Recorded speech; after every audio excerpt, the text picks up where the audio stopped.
Don't ever let somebody tell you you can't do something. Not even me.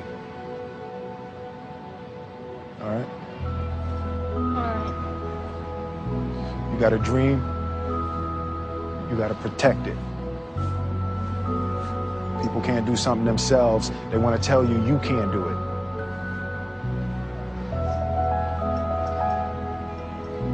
You want something, go get it. Period.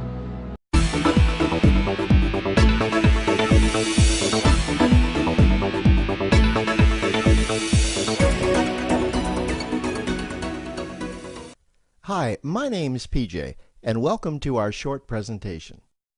Have you ever wondered how the rich keep getting richer while broke people stay broke and the middle class seems to be shrinking? Well, this isn't nearly as mysterious as it may appear when you examine the specific differences in how broke people, the middle class, and the rich spend their money. Now, this is such a simple concept, yet so profound, it nearly knocked me out of my chair when I finally understood it.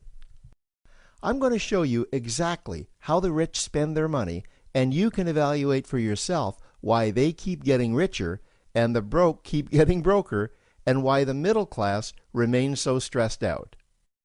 Now, to get started, I'd like to review some financial terms we'll be using during this presentation. The terms that you need to be familiar with are cash flow, which means money you bring in, expenses, which means money you spend, assets. Now, this is the most confusing one. You're probably familiar with the traditional definition of an asset, which is something you own or have equity in. However, back in the 1990s, Robert Kiyosaki introduced us to a new definition of an asset in his groundbreaking Rich Dad, Poor Dad series of books. Robert taught us that an asset is something that pays you, and that's the definition we'll be using here. Liabilities is the last term, and it's defined as things that cost you money. As an example, a house is typically viewed as an asset. But can it actually be a liability? Yes. With our revised definition, anything that costs you money is a liability, not an asset. If you have a mortgage, your house is an asset to your banker because it pays him or her every month. But could a house also be considered an asset to you? Yes, in the right circumstances it could, when it pays you money. Let's say you buy a house and you rent it out, and it paid you a positive cash flow every month after all expenses. That would then be considered an asset. Now, one more time with the terms, just to be very clear before we continue. Cash flow is money you make. Expenses, that's money you spend. An asset pays you, and a liability costs you. Now let's take a look at how broke people spend their money. Now, when I say broke people, I'm not referring to the destitute. I'm speaking about that large portion of our society that lives from paycheck to paycheck and who never seem to have any money. In fact, most times there's more month left at the end of their money, and I'm sure many of you can relate to that group. On payday, broke people buy what I'm going to call stuff. Well, what's stuff? Well, that's inexpensive things that people buy that they don't really need to survive. You go into someone's house and you can't find any counter or tabletop space in the whole house because of all the stuff on it. Their house and their cars are full and cluttered with stuff. Well, where do they get all this stuff? They buy it at the flea market, at the garage sale, at the dollar store, at the craft show. So cash flow comes in, and then it goes straight out the expense column to buy stuff. You see, broke people never really educate themselves on assets and liabilities. They justify buying all of this stuff by claiming that it costs so little. But over the years, it's all they ever have. The problem is their cash flow never produced or created more cash flow. Now, please understand, I'm not undermining or taking any shots at this or any group. I just see a lot of financial difficulty out there, and it really doesn't need to be that way. Creating wealth isn't a mystery, it's a formula. The only reason someone doesn't create wealth is because they either don't know the formula or they don't apply the formula. Now let's take a look at the middle class. The middle class is the group that society mistakenly thinks are rich. They're not. Yes, they typically earn a six-figure income, and many of them appear rich, but it's what they buy with their money that keeps them prisoners of the middle class. What they typically buy are liabilities. Remember the definition of a liability? Things that cost you. By buying liabilities, the money gets pushed up and out their expense column. Liabilities are items like cars, boats, houses, airplanes, credit card debt. Now let's see just how this happens.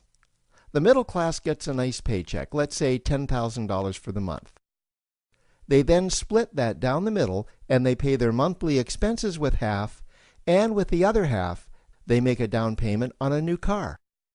The car costs $5,000 down, and after they add on the insurance and the maintenance, that liability now costs $1,100 new dollars every single month. A few months go by, and they want a boat, then a vacation home, a Rolex watch on their credit card, a vacation on their credit card.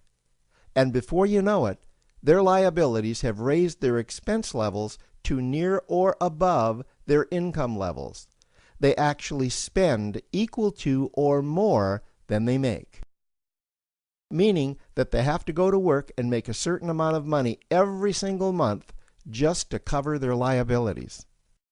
The other important issue with both broke people and the middle class is that normally all of their cash flow is dependent on their own effort, meaning that they've educated themselves to exchange their knowledge and expertise for someone's money.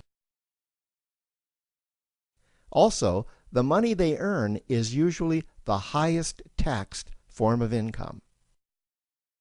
Here's an example. An attorney is knowledgeable about law, so people pay him or her in exchange for that knowledge on an hourly basis. The problem here is that if the attorney isn't sharing that knowledge with a client, then the attorney isn't making any money. This causes lots of stress and anxiety in their lives, and if you ever ask them to take an afternoon off to play golf with you, well, they very rarely can because of how much money it'll cost them to take that time off. On the surface, life's pretty good. The reality is that it's a roller coaster ride. That's the middle class. Now, I know this group very well because for a great deal of my adult life, that was me. Now let's take a look at how the rich people spend their money. Rich people acquire assets. Again, an asset is something that pays you. If you want to become rich, buy assets that earn you more money. The money cycle looks like this. Acquire assets that produce cash flow, invest the profits to acquire more assets that produce more cash flow, invest those profits to acquire more assets that produce more cash flow. The rich spend their money and acquire things that produce more money. Here are a few examples of assets that produce more money. Investments are the obvious ones: stocks, bonds, real estate. Education is another asset.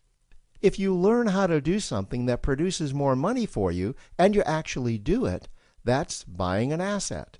There's a great quote that goes, "If you think education is expensive, you should see how expensive stupidity is." Another example of assets you can acquire that pay you are cash-generating opportunities, especially those opportunities that can create a passive cash flow. Passive meaning that once you build it up, the money continues to flow whether you're still building it or not. Here's a small example. Let's suppose you bought a pinball machine and you put it in a barber shop, and you don't spend any of the profits. You save them until you can buy another pinball machine and put it in another barber shop. This, by the way, was Warren Buffett's first business. If you don't know who Warren Buffett is, he's one of the top 2 richest men in America. The rich are extremely eager to find those passive cash-generating opportunities because those opportunities continue to pay them month after month, year after year, long after they've stopped working the opportunity. You know, I see this happen again and again with successful entrepreneurs. They find a passive cash flow stream that they build up, and it continues to pay them month after month, year after year. They then take those profits and multiply them in another passive cash-generating opportunity, and then again in another. In conclusion, here's what I've learned over the years. You can't find these passive cash-generating opportunities unless you're open to hearing about them. Then, once you find them, you must be willing to see what fits you and then act. Now, the reason I say this is that I once answered a hokey little ad that I ended up generating 7 figures from, simply because I answered that ad and then took action. These opportunities are out there, you just need to find them. You also must be opportunistic enough that when the right situation does present itself, you don't miss it. So remember, broke people buy stuff, the middle class buy liabilities, and the rich acquire assets, preferably cash-generating opportunities that can create passive cash flow. They then take that cash flow and invest it in another asset that produces more cash flow. That's the wealth creation formula. Now, I trust you found this introductory information helpful.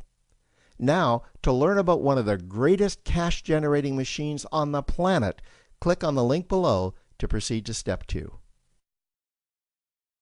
And I just wanted to point out, more than the money that I'm about to show you this week that I made with the mailbox profit system, which of course, as you already know, promotes Lightyear Wireless. More than the money, it's more about the time freedom, the freedom for me to stop what I'm doing, which isn't much, you know, hanging out at home with the family. Of course, my kids are in school today, during the day, but you know, hanging out with my wife, hanging out with my youngest son, my 3-month-old. Landon, but more importantly than the money, it's be able to stop what I'm doing and come pick up my son from school because he's sick, you know, not having to ask my boss if I can take off of work that day or if I can leave real quick to take him to the doctor.